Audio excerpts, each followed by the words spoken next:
I'm the founder of NGU Group. We are a group of companies. We have developed around $300 million worth of properties. We have $80 million under construction right now. We have events. We had Jordan Belfort early this year. I enjoy cars and I like cars, and I guess I reward myself by working hard so I can have them. So I purchased Lamborghini STO, Lamborghini Aventador Ultimate, Ferrari 812 Superfast, little Mercedes AMG 63. I don't buy cars to make money because that's luxuries of life. The second you buy it, that money is gone, never see it again.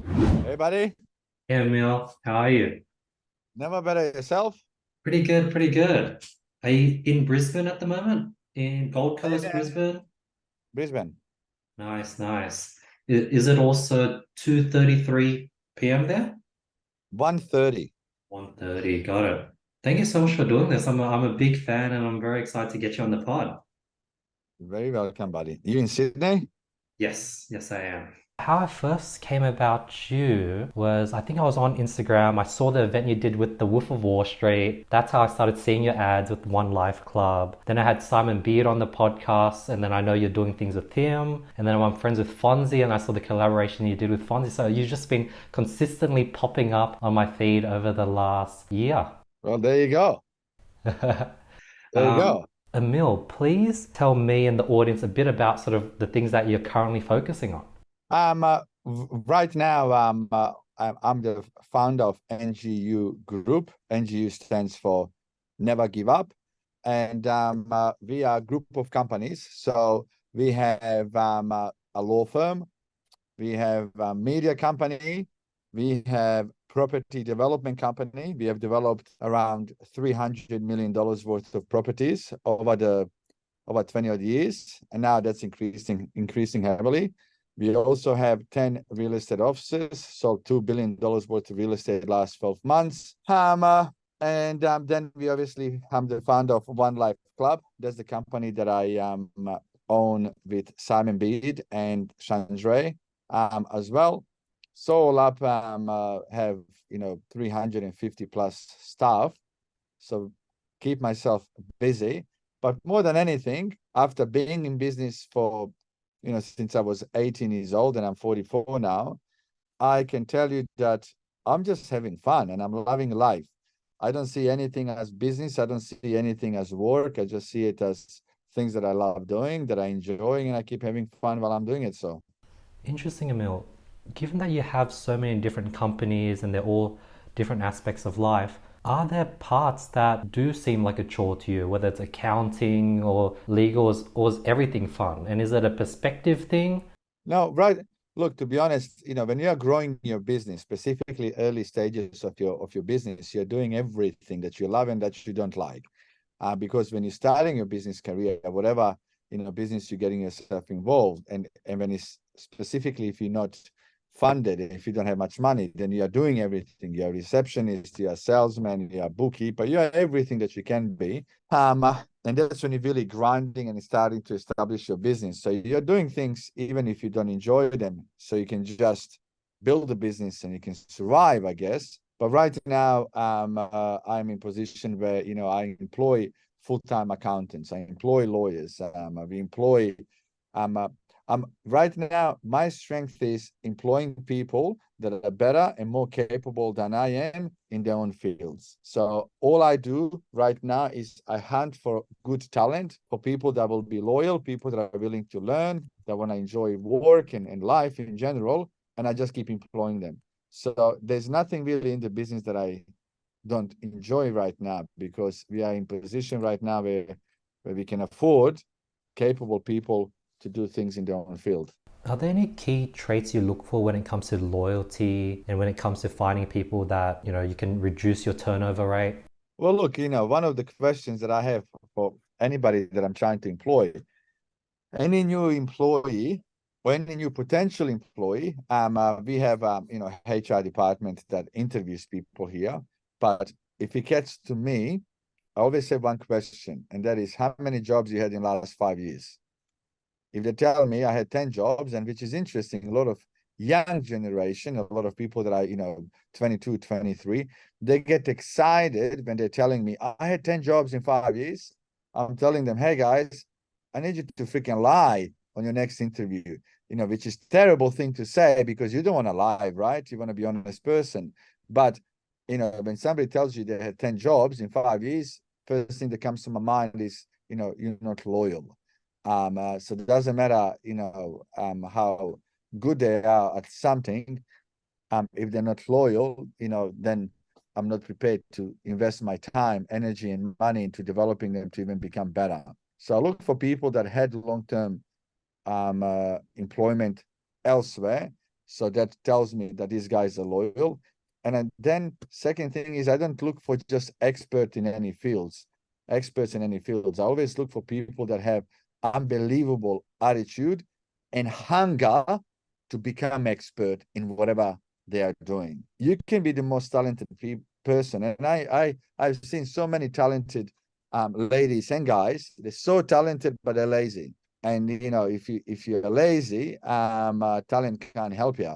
Full stop. So I just look for that hunger and burning fire within somebody to wanna get somewhere in their life. That to me is just a big plus. Everything else is irrelevant. Everything you can learn if you are willing to give it a go. When you find that hungry person, how do you incentivize them to stay along with you on their journey rather than have them sort of work with you for 5 years and go off and do their own thing? Well, look, to be honest, there's nothing wrong somebody being with you for 5 years and then moving on, if that makes them happy. Do you know what I mean? And you can never keep every employee for the rest of your life because somebody likes to work for other people. Some people, they just like to be employees. They don't like to have the stress of self-employed person.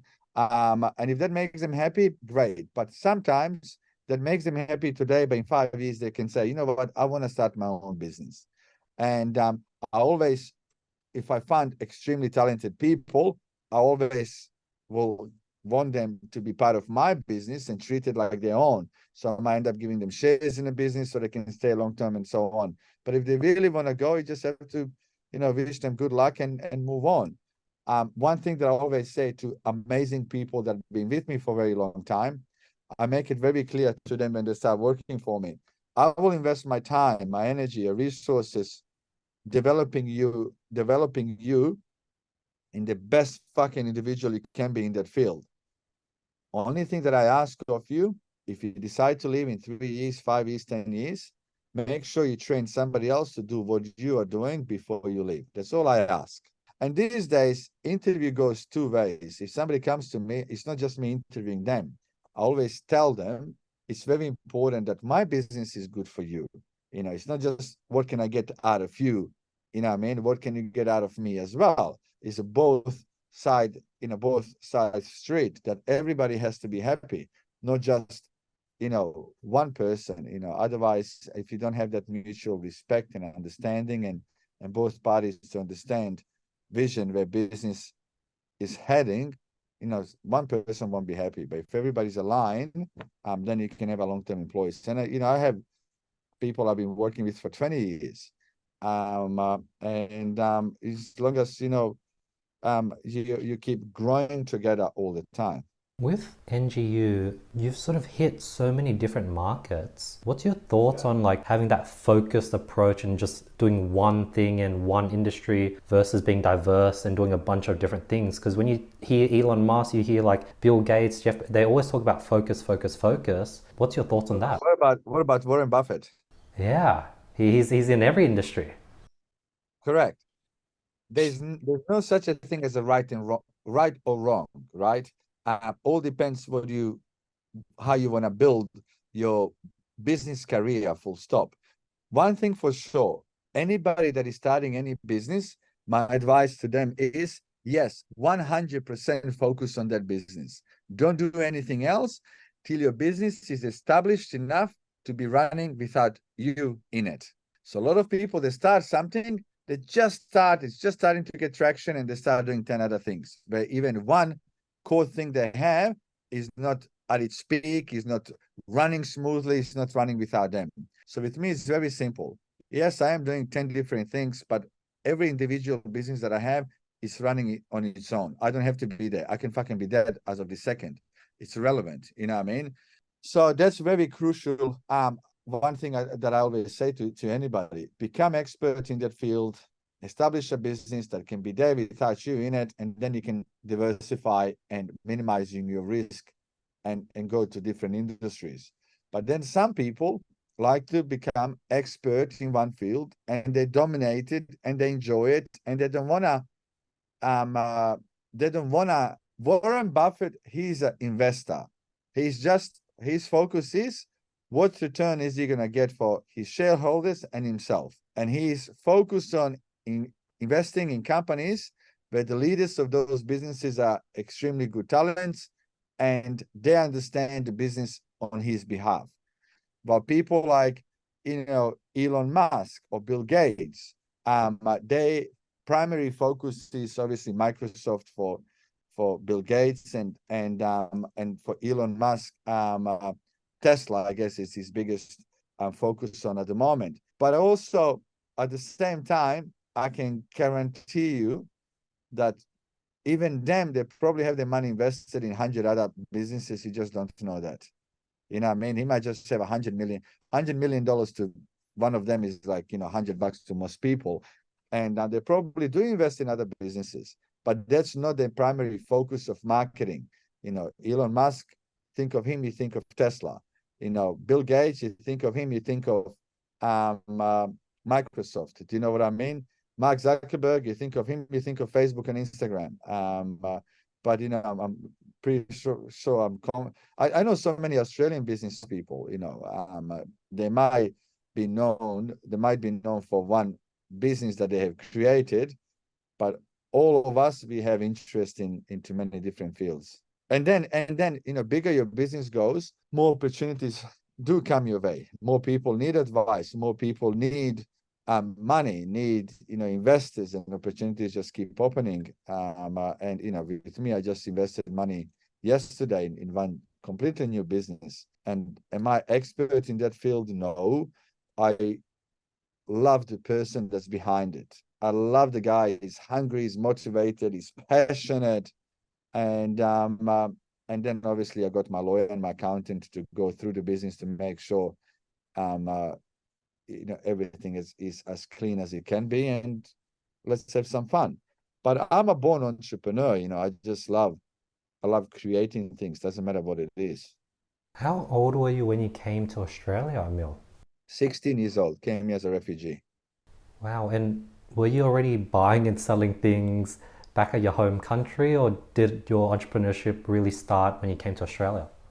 Look, I don't know if I can call it entrepreneurship, but when I was 4 or 5 years old, I was extremely poor, and I used to wash other kids' bicycles so I can buy my own. And when I was 11 years old, I was growing up in a war where we had no clean water, no electricity, no school, working, nothing. Bombs were flying everywhere, and I had to sell candles and cigarettes. So I'm out of need, so I can buy food for my mom and my brother, because dad was fighting in a war and he was never home for months.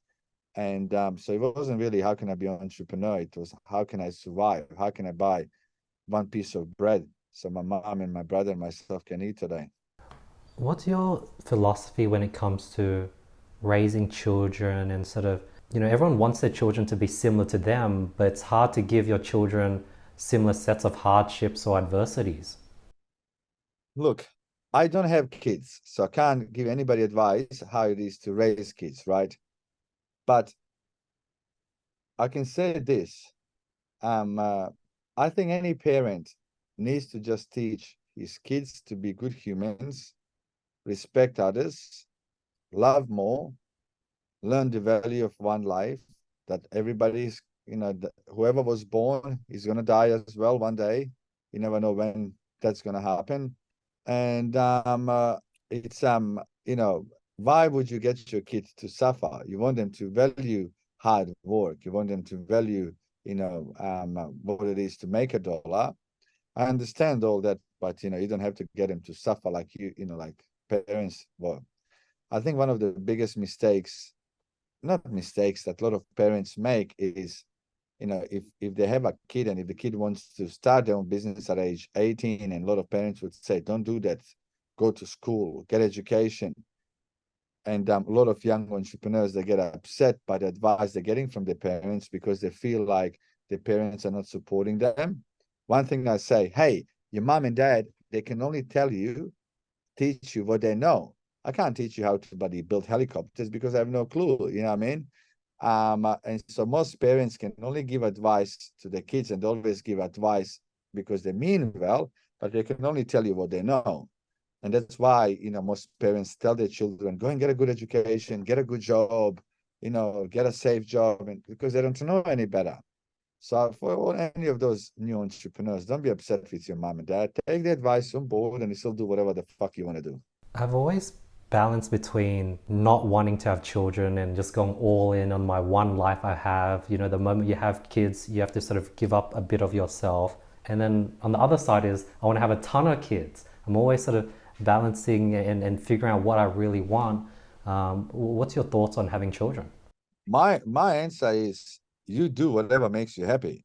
If it makes you happy to have 25 children, freaking hell, get yourself, start early. You know what I mean? If it makes you happy not to have any kids, I'm such a believer. You do whatever makes you happy. You don't live your life for others so they can see you having kids or cars or houses or whatever the hell it is. You live your life on your terms and do whatever makes you happy. Simple as that. And there's no such a thing as a right and wrong when it comes to being married or being single, having kids or no kids. Just gonna ask yourself deep down what makes you happy. Do that. There are some people that have kids, but they're bad parents because they don't love having kids. There are some people that don't have kids, but they're good with other people. I live my life. I'm very simple. Do everything on my terms that makes me and people around me happy. That's it. Emil, how do you go ahead and figure out the things that make you happy? I know a lot of people in our audience, they're still trying to figure out what they love to do, and that seems to be a big question that I hear all the time. Well, two things. One, people overcomplicate everything. I keep things very simple. This is color blue. That's yellow. That's green. Red, white. That's it. There's no 600 colors here. 5, 6, 2, 1. You know what I mean? People overanalyze things. They overthink, and people think too much. People think more than they do. Do you know what I mean? People say, I don't know what I love. Well, why don't you get a job and see if you like it? If you don't like that, why don't you try something else? Try it 100 times till you figure it out. You know what? I really enjoy that. But if they're not trying, if they're not doing, they will never discover what the hell they like. Interesting. Because I have one or two older mentors, and as I'm working every day, putting in 8 to 9 hours of solid work each day, it's hard work. It's not easy. Like, I definitely would want to be lying on a beach, sun baking and just jumping into the water on a hot summer day. But they tell me like work is supposed to be hard, and I need to put in the hard yard. And every time I come back from a holiday, I question if I'm doing the right thing because it's hard work. It's not easy. It's not fun. Look, nothing worthwhile is easy. Every business, when you start, the problem with a lot of people that are starting their businesses, how long have you been running your business? 5 years. 5 years. Think about your first 12. What exactly business are you running? We do e-commerce and then now e-commerce education. Okay. Think about your business when you started first 6 months. Were you making millions? No. Or when you were starting, expectation is high. Enthusiasm is high. Energy is high. I'm starting my business. I'm going to be a multi-millionaire in a minute. And then you start, and like a few days ago, I had a lovely gentleman. He spent about $50,000 on his new business that he's in. He said, Emil, I got everything. Website is there. He spent some money buying the product is there. He said, my business card is there. Instagram page is there. I put stickers on the car. Everything is ready to go. Nobody's calling me Emil. So he's so motivated starting his business, and now everything is ready. And he's like, fucking, I don't have a single phone call. That's called business. Then wake the fuck up and be creative. Go hunt for business. Now, first 12 months of anybody starting any business, you're just establishing yourself and your name within the business field that you are in before you start making a dollar. So you can maybe pay yourself one day. Of course, it's not easy. And specifically now, we are living in the most volatile and dangerous times of any business. AI is changing, businesses daily. The new technologies are coming, and there's no such a thing as a safe business. So you have to be constantly on your toes. You have to be constantly on your toes, not to be left behind tomorrow because there's somebody more creative than you in your field. Now, the beautiful thing about businesses today, you can create an online business and conquer the world. You know what I mean? But at the same time, somebody who's sitting in their office in New Zealand somewhere can attack your business tomorrow. Do you know what I mean? Because it's open source, open air. Anybody can do business anywhere worldwide, online. So we are living in dangerous times when it comes to anything that we are doing, full stop. But most amazing times as well. And it's not, Sorry for cutting you out. I was just going to say, yeah, have you done anything or pivoted in any ways within these dangerous times of new innovation, AI, with all these changes? Have you made any new pivots for that? in my head office, I got about 30 people that I employed that are under age of freaking 24. I know what I'm good at, and I also know what I'm not expert at. And one thing is, I got a team of people that I employ right now, and they have one job, just to look for things that are coming up in the future. So when something does start making a lot of noise, which is AI at this stage, my guys are all over it, because we don't want to be the last ones on the train discovering it. Interesting. So let's say one of you guys discover AI is the next hot thing. What's the next step? How do you go ahead and get into that and get a piece of the pie? Well, I got at this stage of my business right now, I got a team of researchers to research what's coming up. One of the biggest things that I'm a big fan of is always researching what market wants, what buyers of whatever product, what do they want. Every business that I'm in, anything that I'm doing, I never do it because I think this pen is the best. I think people will like this glass in this color. You know, with me is always look at the research, including my development company, property development company, where I have $80 million under construction right now. My thing is, what the hell does the market want right now? What's in right now? Instead of developing what I think is good for the market, I listen to market. What do buyers want to buy today? Out of all your different businesses, from the law, media, property development, education, what do you find the most fun? What's exciting you the most? What's the unicorn that you feel like is within everything that you have? I love helping people. That makes me happy. Like even right now, I just started raising 67. I started raising money for charity, and in the last 5 days I raised almost $70,000 or $69,000, whatever it is, and helping others, seeing other progress. That makes me happy at this stage of my life. I already have every car I can imagine. I got freaking 6, 7 cars. I'm building a $20 million home. I have everything I can imagine financially. So right now, you'll reach a point in your life where in everything you're doing it for fun, but you also love giving back. I love helping other young entrepreneurs for them to start doing better tomorrow. Which, out of all the businesses, which one helps the most people? Which one really allows you to tap into that passion of yours? One Life Club. One Life Club is a platform that I started a bit over 12 months ago. I always wanted to start a platform where myself and people like myself that have done well in their own field can share their knowledge with other entrepreneurs that are starting up. So that way they don't make the same mistakes that we have made, and they can speed up the process getting to where they want to get, without having mistakes that we have made.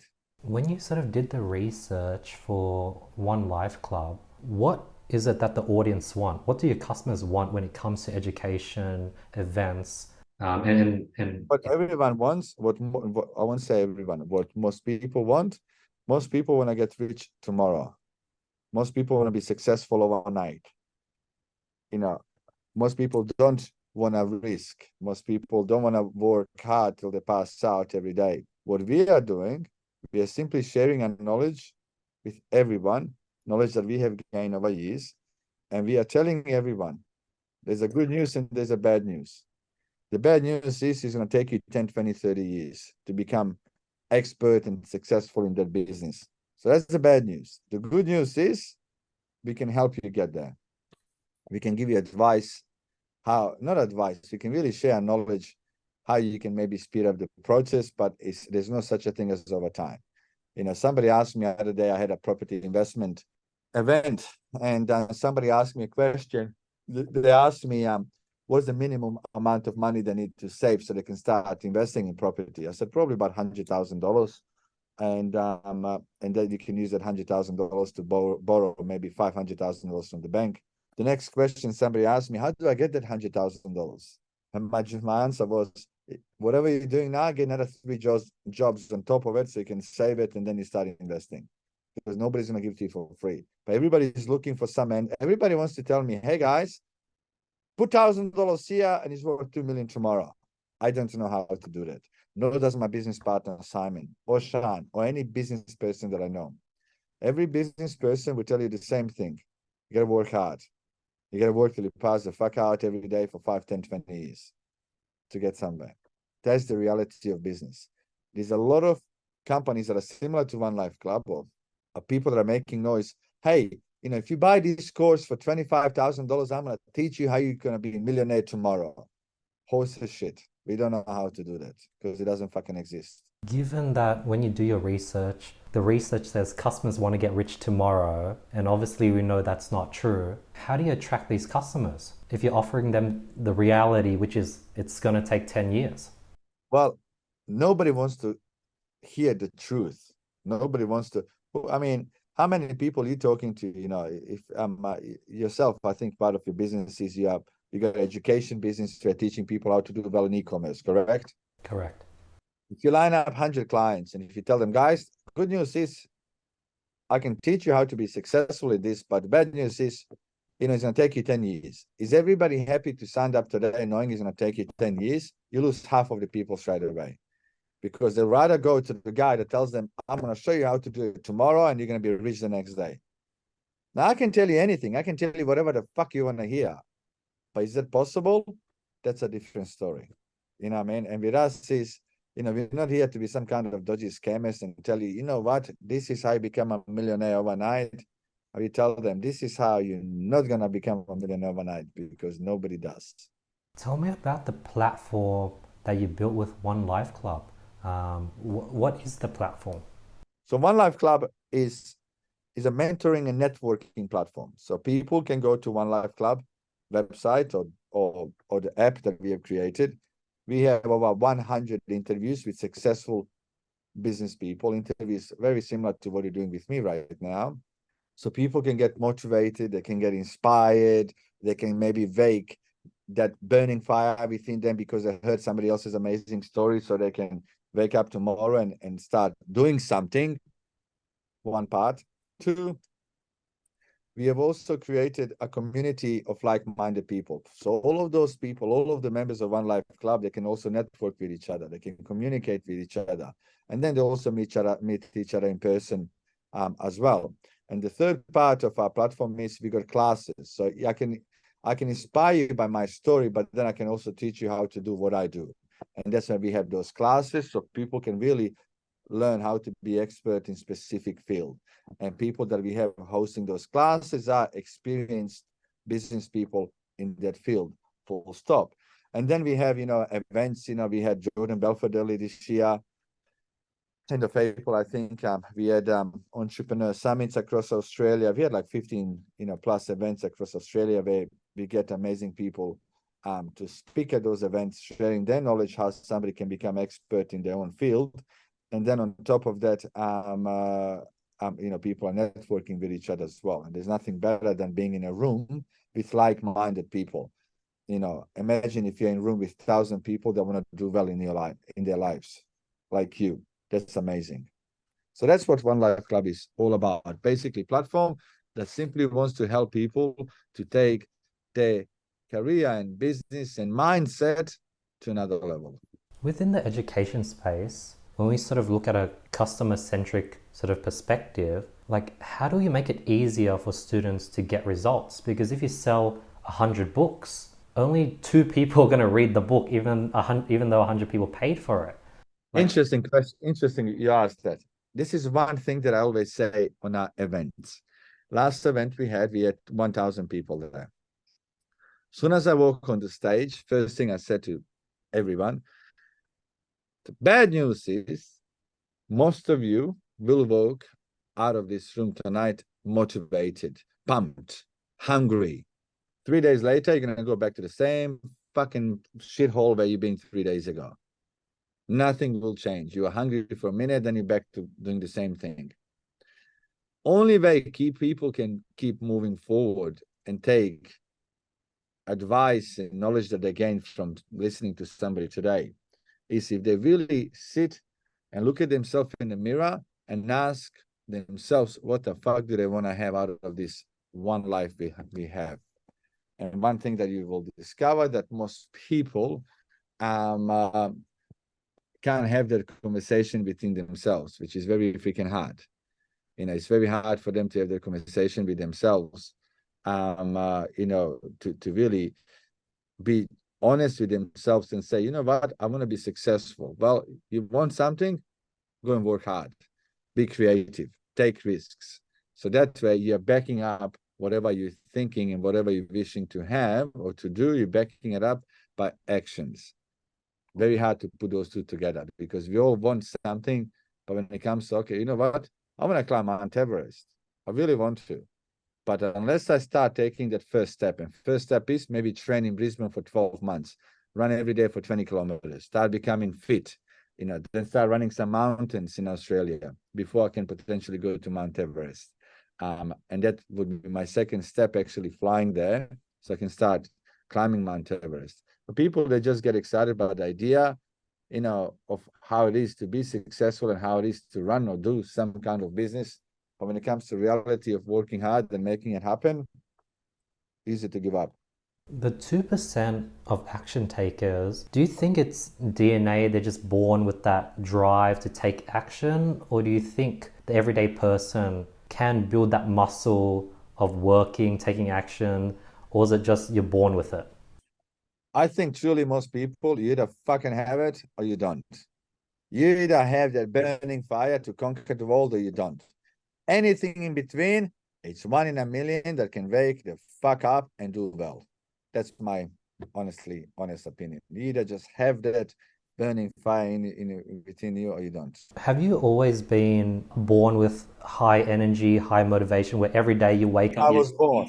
I was born all my life. Wow. I tell you one thing. Every fucking person, and I don't know if I can swear on your podcast or not. Clearly, I'm doing it. Every person needs to understand, including me and yourself, that, hey, everybody, we all gonna die one day. Not all of us are gonna live till 80. Some people die at age 20, 30, 40. When you're gonna die, who knows? The bullet that's gonna kill you has already been fired. Clock is ticking. Clock is ticking. Time is passing. Two of us have been already talking for 40 minutes. And guess what? We can't get these 40 minutes back out of our life. We can't just rewind it. 40 minutes gone. Then this day is going to be gone. Then this year is going to be gone. And 20 years is going to be gone. And I don't want to be there, being 60, 70, 80, 90 years old and ask myself, where the fuck did my life go? I haven't done anything. I wish I have done that. I wish I've done this. Don't wish anything. Just do it. Emil, do you have any daily sort of perspective or gratitude meditations, or are you religious? Like, how do you keep gratitude and have that perspective? Well, I'm a fast thinker. First thing I do when I open my mind in the morning, I thank God for waking up, for breathing, for being healthy, for having my family around me. And I think I wake up being grateful. I'm grateful that, I have given this life, and God has given me this life, and now I have to use it in the best possible way that I can. So I'm just grateful, man. I'm just grateful. I'm grateful that God gave me ability to work, to help others, to think on my feet, and I'm just grateful. And if you can wake up every morning and all of your loved ones around you, they wake up all healthy, that's a good start to the day.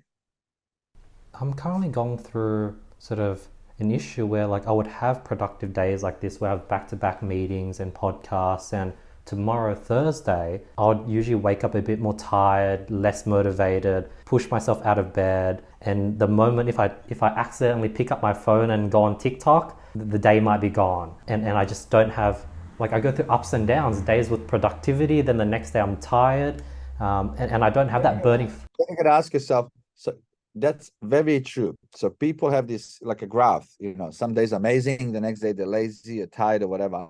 Mhm. You gotta ask yourself, and let me ask you questions. Those days that you're tired, you don't feel being creative, you don't feel like doing anything, when that day is finished, do you feel great about your day?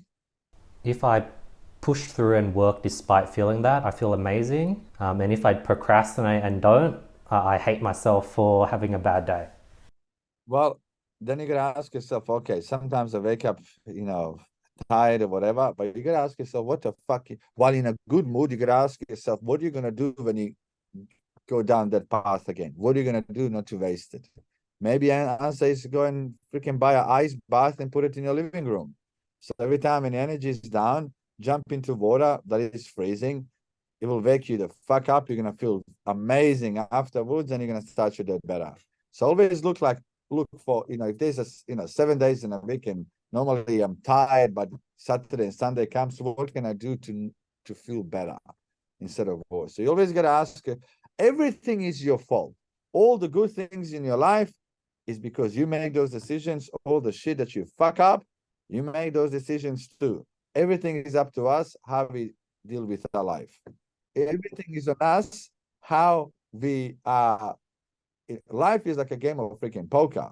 You can think to yourself that, I've been dealt bad cards, and then you play with the bad cards, which means you don't give everything you got when it comes to living. I just think my life is like just all aces. All aces. I just got a dealt really good card, and I got to maintain it. Do you ever go through, or have you ever gone through burnout, or mentally you're just worn out because you've just been grinding for a whole week? No, don't let myself. Why? Why would I let myself waste a fucking day? Why would I beat myself up and tell myself, what, you fucking having a bad day or whatever? Fuck that. It's me. His mindset is, Emil, you're gonna have an amazing day every day. Nothing will ruin that. Where you've been able to get to in life, Emil, with the nice cars, a yacht, or the beautiful food. How do you keep yourself from doing all those things too much? Because those things have high dopamine. It's super fun. It's way more fun doing that than doing a bunch of interviews with employees. My feet are very firm on ground. Doesn't mean because I got so many cars, I'm happier than somebody else who doesn't. Doesn't mean if I have a $5 million yacht, that person who's got $100 million yacht is happier than I am. Everything, I do whatever makes me happy. I don't do, there's no difference.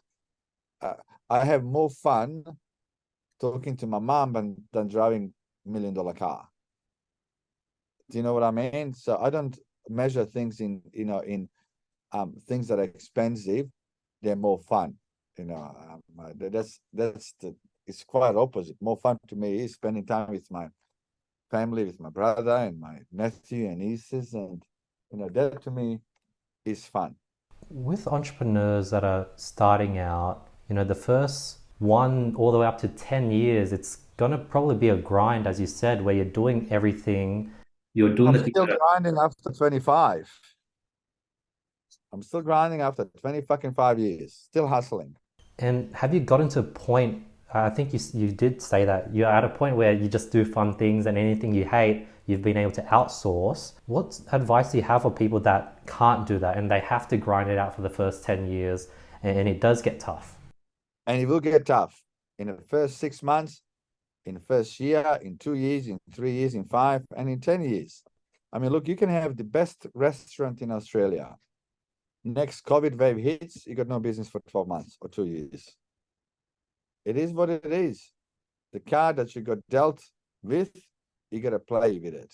And being in business, it's always unexpected circumstances that might happen in your business. Do you know what I mean? Government can change laws and they can say, hey, as of tomorrow, cars are not allowed on the roads and we have to ride fucking horses. And you go and ride a horse. You have to be capable enough to move and adapt fast to everything that's around us. Emil, what was the first business that you started, or what's your main business, and what's your sort of skill of expertise that you started with? Property development is my construction, property development, finance, but now it's everything because we have so many different companies. So now I won't say my expertise. Businesses we have are in all different fields, but started with property development. And how do you balance all the different businesses? Because you're in law, media, education. How do you balance all these different moving parts? By employing people that are smarter than me in those fields. For them, I get them to run it. I got my brother who runs my property development company and construction arm, his construction arm. I got somebody that runs media business, somebody that runs real estate offices. So that way I focus on 2-3 big tasks a day, and I just employ people to run specific departments of the companies. Have you bootstrapped everything over the lifetime of your career, or have you ever got investment funding? Everything's pretty much. I only have really 2 partners, which is I'm One Life Club. Besides that, I run my own show. What's Just work hard, save $1, invest $1, and keep going from there. That's amazing. What's your thoughts on Australia as a market? Have you wanted to, or have you expanded to other countries, or like? No, most of my businesses are Oz-wide, but we definitely have plans to expand some of our companies worldwide. But right now, I'm in the stage of my life. I just expand when I see fit. When I find good people I can expand with. And if that doesn't happen, who cares? I still got an amazing business that, gives me great returns on my time and gives me good lifestyle. Do you have like a strong why that keeps you pushing forward and growing things, or are you just having fun every day? Having fun every day, but also always wanted to create a business that can change generations of my family members, lives. I always wanted to be that family member that he can create enough good wealth for many generations of family after me. Money is not everything, and definitely agree there. But money can give kids good educations. They can give them better, health system. They can build them homes. They can, give help to families that are in needs, and that's what money can really do. And I happen to make plenty that families will be looked after once I'm gone. Right now, I'm pushing really hard because I want to make sure that my mum, dad are sort of basically set for the rest of their life. But I'm worried that the moment I hit that goal, the weight is gonna be off my shoulders, and I might not have that pressure to keep me going to that next level. What keeps you going now that you've looked after your family? There's nothing wrong, by not going to the next level. If you created a good business that is doing well for you and you don't want to take it to freaking worldwide, don't take it to worldwide. Just be happy. Work 1 day a week, surf 6 days a week. I'm a sucker for chasing happiness. I don't chase money.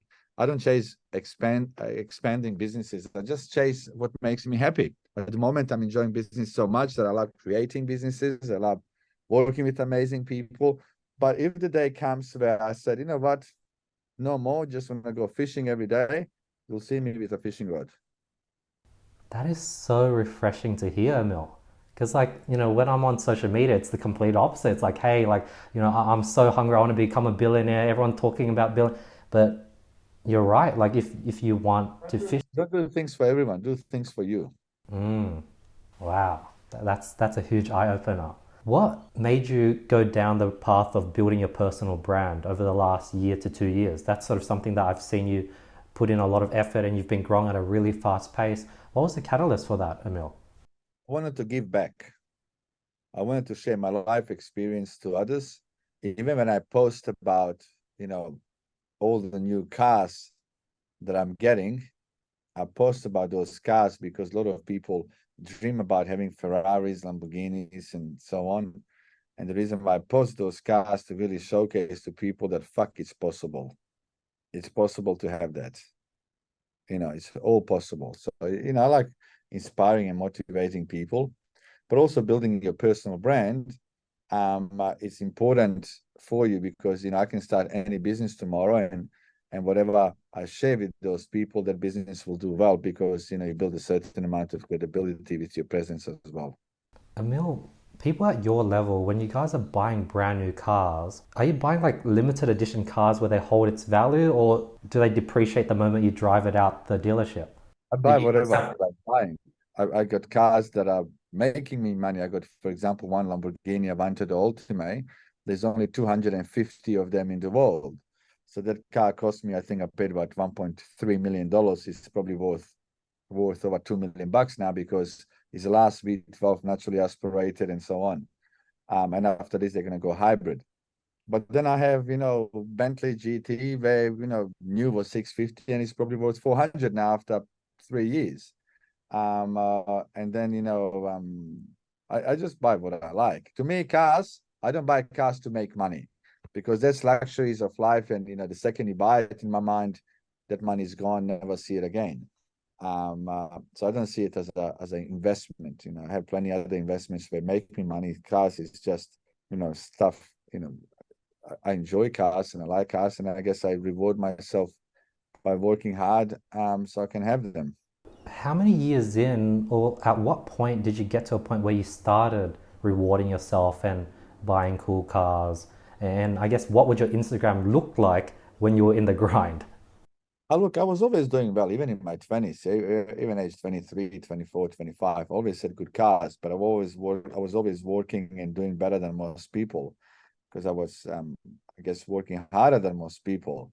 But over the last 3, 4 years, really buying a lot of cars. I got last 12 months, I purchased Lamborghini STO, Lamborghini Aventador Ultime, Ferrari 812 Superfast, little Mercedes AMG 63, whatever it's called.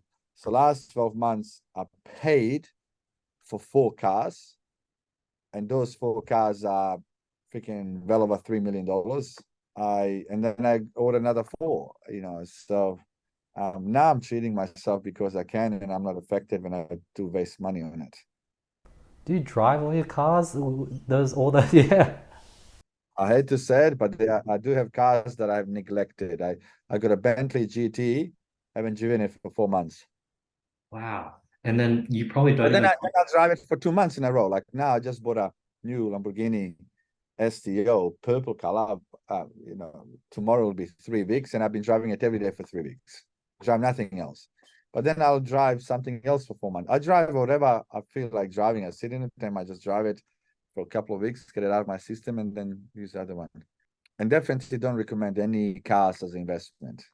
For up and coming entrepreneurs, which are most of our audience, what advice do you have for them in this day and age where the market business is changing so quickly? One thing is, I hope you don't mind me finishing it with this as well, because I do have another meeting to jump in. I will finish this. Advice to any young entrepreneur starting any kind of business.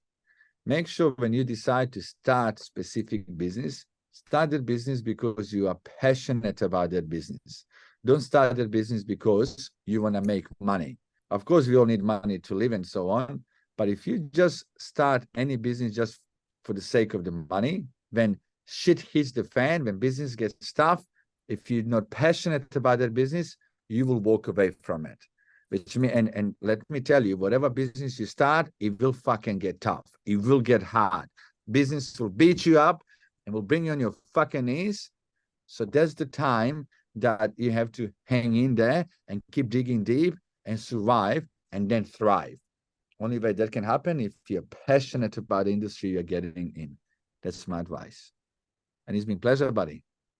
Emil, where can people find and get more of these golden nuggets from you? Where's the best place for them to follow you? I always show anybody, obviously I'm all over socials. If they search Emil Juresic, I'll pop up somewhere. And I strongly advise for anybody to go check One Life Club. It's free to join. They got 100+ interview with amazing entrepreneurs, including myself, that have done well in their lives, and a lot to learn from there. Emil, thank you so much for your time. I love how honest you are, how real you give the hard truth, and like there was so many light bulb moments, and I'm so grateful for your time today. Thank you so much for your time. Awesome, Emil. See ya. So yeah, this is another episode of the podcast. Hopefully you guys got some value. That was a very fun interview. Hopefully I'll see you guys next week on the next episode. Peace.